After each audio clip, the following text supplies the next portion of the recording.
All right, Ashley, thank you. Happening today, local cities are trying to keep citizens safe from the freezing temperatures. The city of Killeen says they plan to open a warming shelter, and they'll announce where and when at a later time. The Salvation Army of Bell County in Temple will open an emergency shelter for extra folks to stay there overnight and out of the cold. And McLennan County is also making sure their community is ready for the cold weather we are expected to feel. 6 News anchor Bailey Bates spoke with officials who say it is all hands on deck to keep people safe and sound.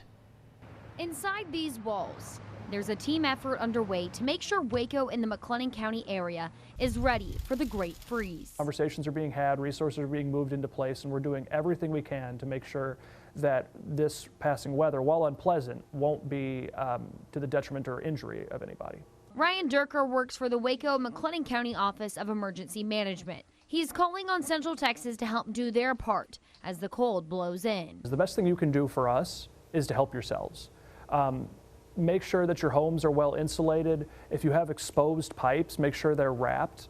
The best thing that individuals can do for the community is take the precautions in their own homes to try to protect against things like pipe breaks. One of his biggest concerns, the state's power grid.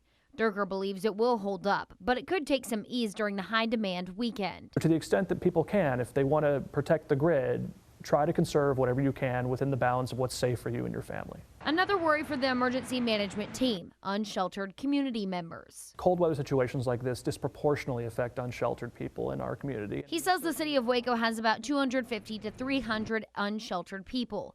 They are one of the reasons why a warming center will be opened at the Sol Ross Community Center. But he stressed it can only provide a warm space. We do ask that if people do come to the warming center, that they bring their own pillows, their own blankets, their own food and water, comfort of life sort of things. A good rule of thumb is to be able to sustain yourself for 48 to 72 hours if you need to do that. And that was Bailey Bates reporting, and a local contractor shared preventative measures you should follow to protect your home. It's called winterizing. It is when homeowners prepare their home for cold temperatures during the winter storm.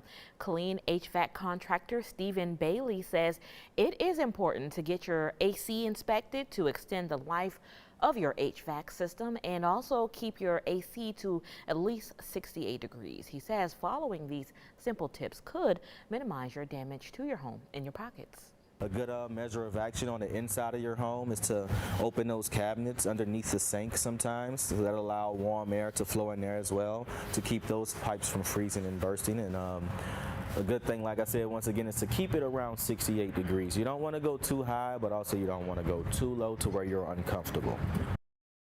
And when it comes to the outside of your home, be sure to disconnect the backflow preventer of your sprinkler system and open every valve.